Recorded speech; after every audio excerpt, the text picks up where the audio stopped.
Halo semua, terima kasih sudah berkunjung ke channel Resep Rong Puluh. Assalamualaikum warahmatullahi wabarakatuh. Teman-teman pasti tahu kan, ada salah satu biskuit legendaris yang sangat terkenal dan rasanya enak banget. Nah, kali ini saya coba bikin biskuit seperti itu menggunakan kelapa kering. Dan jujur aja rasanya sih mirip banget. Bagaimana caranya? Yuk tonton terus videonya sampai selesai. Masukkan ke dalam wadah yang bersih 100 gram butter, saya pakai orchid butter. Lalu tambahkan 65 gram gula halus, dimasukkan sambil diayak karena gula halus itu biasanya suka menggumpal. Nah, kalau ada gumpalan atau gerindilan seperti ini cukup ditekan-tekan pakai sendok supaya tersaring semuanya. Selanjutnya saya masukkan juga 1 butir kuning telur suhu ruang ukuran sedang. Kemudian tambahkan juga setengah sendok teh vanili cair. Kalau mau pakai vanili bubuk juga boleh. Mixer dengan kecepatan rendah sampai tercampur rata. Buat teman-teman yang baru bergabung, jangan lupa tekan tombol subscribe-nya ya, supaya nggak ketinggalan video terbaru dari saya yang diupload setiap minggunya. Saat nge-mixer, pastinya ada butter atau gula yang tertinggal di pinggir mangkuk. Nah, ini bisa matikan dulu mixernya, kemudian bersihkan pinggiran mangkuk pakai spatula. Kemudian mixer lagi dengan kecepatan rendah, lalu dinaikkan sampai kecepatan sedang. Lamanya nge-mixer sebentar aja, jangan lebih dari 2 menit. Jadi kalau bikin kue kering itu nggak perlu lama-lama nge-mixer, kecuali kalau bikin cake, kita perlu nge-mixer margarin dan gula sampai lembut dan mengembang. Oke, ini sudah cukup lembut. Kita masukkan 25 gram kelapa parut kering, saya beli yang sudah jadi. Mixer dengan kecepatan rendah sampai tercampur rata. Ini hanya dalam hitungan detik aja. Setelah tercampur rata, kita matikan mixernya. Kemudian adonan yang tertinggal di alat pengaduknya ini kita bersihkan dulu. Sayang ya, ini soalnya pakai full butter. Kemudian masukkan 15 gram maizena. Diayak juga supaya mudah tercampur dalam adonan. Kemudian tambahkan 13 gram susu bubuk atau setara dengan setengah saset. Saya pakai susu bubuk Denkau. Aduk sampai tercampur rata menggunakan spatula aja. Di resep ini saya nggak ada mengaduk adonan pakai tangan, jadi semuanya diaduk sampai selesai pakai spatula. Sekarang masukkan 130 gram tepung protein rendah, saya pakai kunci biru. Tepung juga diayak supaya nggak bergerindil dan akan mudah tercampur dalam adonan. Nah, supaya lebih leluasa, alas mangkuknya saya angkat dulu ya. Aduk semua bahan sampai tercampur rata dengan gerakan seperti mengiris-iris, kemudian diaduk balik. Oh ya teman-teman, sebelum lupa, saya mohon maaf ya kalau suara saya bikin nggak nyaman, karena saya sedang sedikit kena flu, tapi itu nggak masalah saat membuat kue atau mengaduk adonan ini, karena saya jaga dengan baik.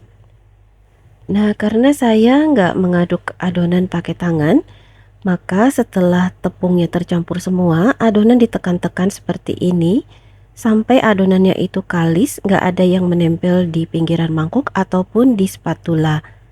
Hasilnya seperti ini ya teman-teman. Selanjutnya letakkan selembar plastik di atas meja kerja. Kemudian letakkan juga adonan secukupnya. Lalu saya letakkan juga di kiri kanan adonan penggaris kue dengan ketebalan 5 mm. Selanjutnya tekan-tekan adonan menggunakan rolling pin, kemudian tipiskan adonan secara perlahan, jangan terlalu ditekan, sampai ketebalannya sama dengan tinggi penggaris kue. Nah, jadi kalau pakai penggaris kue itu adonannya akan rata ketebalannya di setiap sisinya. Nah, kalau adonannya sudah ditipiskan seperti ini, kita buka lembaran plastik di bagian atas, kemudian kita sisihkan penggaris kue yang 5 mm. Lalu kita ganti dengan penggaris kue dengan ketebalan 3 mm. Selanjutnya saya gunakan rolling pin dengan motif etnik seperti ini. Ini bagus banget ya teman-teman, saya beli secara online. Tipiskan adonan menggunakan rolling pin bermotif etnik ini dengan cara yang perlahan aja, sehingga Permukaan adonan ini akan mempunyai motif yang sangat cantik mengikuti motif rolling pinnya. Hasilnya seperti ini ya teman-teman, cantik banget. Sekarang kita sisihkan dulu penggaris kuenya. Selanjutnya adonan yang sudah bermotif ini akan dipotong-potong membentuk bujur sangkar mengikuti bentuk motifnya itu sendiri. Seperti ini ya teman-teman. Jadi di motifnya tadi kan udah ada garis kotak-kotak ya. Kita tinggal ikuti aja garisnya. Nah, sedangkan adonan yang bentuknya enggak sama bisa kita sisihkan dulu. Nanti akan dicetak lagi di adonan berikutnya. Adonan bermotif dan sudah dipotong-potong bisa kita letakkan atau kita tata di atas loyang yang sudah diberi alas baking paper.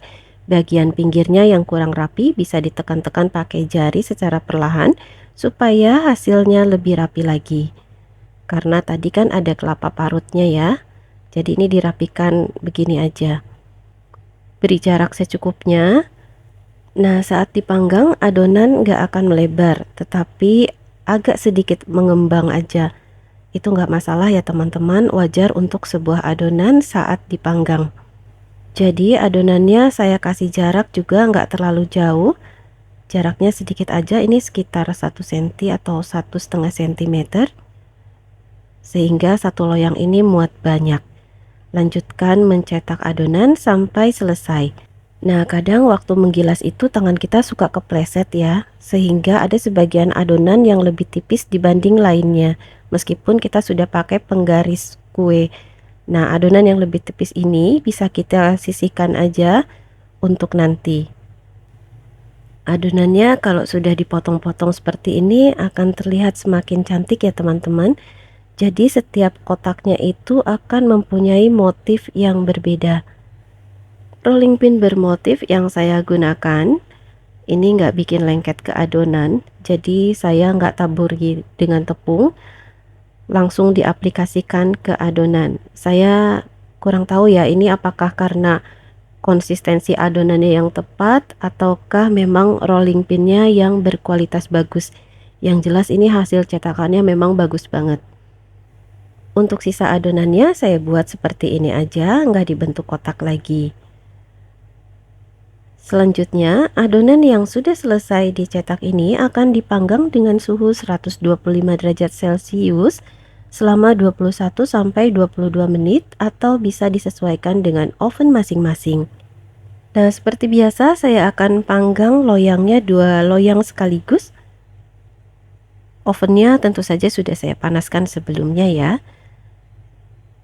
Nah, setelah 10 menit dipanggang, loyang yang disimpan di rak atas ini ya akan saya pindahkan ke rak bawah, sedangkan loyang yang berada di rak bawah akan dipindahkan ke rak atas. Begitu seterusnya bergantian secara berkala. Oke, ini dia teman-teman, coconut butter cookies atau kue mentega kelapa sudah selesai dan sudah matang. Saya diamkan dulu beberapa saat di dalam loyang sampai kondisinya hangat seperti ini dalam suhu ruang. Nah, kalau sudah hangat, bisa kita pindahkan ke atas rak pendingin supaya dinginnya itu sempurna. Jadi meskipun kita cuma pakai 130 gram tepung, tapi hasilnya bisa sebanyak ini. Nah, kita lihat motifnya ya teman-teman, ini cantik banget. Motifnya cukup jelas. Kemudian bagian bawahnya juga terlihat matang merata. Dan untuk ketebalannya ini cukup banget ya, karena tadi kita pakai penggaris kue yang 3 mm. Nah, ini motif lainnya. Jadi satu adonan ini karena kita pakai rolling pin yang bermotif, motifnya itu jadi macam-macam. Cantik-cantik ya. Saya suka banget. Teksturnya renyah, cita rasanya enak banget, ada rasa gurih kelapa, manisnya juga pas. Tapi kalau teman-teman lebih suka manis, gulanya bisa ditambah.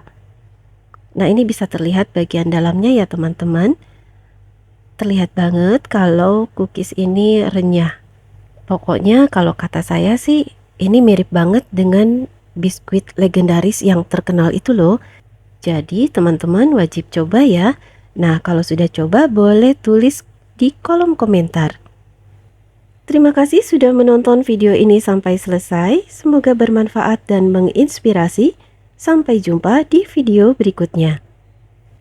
Terima kasih juga untuk teman-teman yang sudah subscribe dan selalu mendukung channel ini. Saya doakan semoga sehat dan bahagia selalu. Saya Aida dari Resep Rongpulu. Wassalamualaikum warahmatullahi wabarakatuh.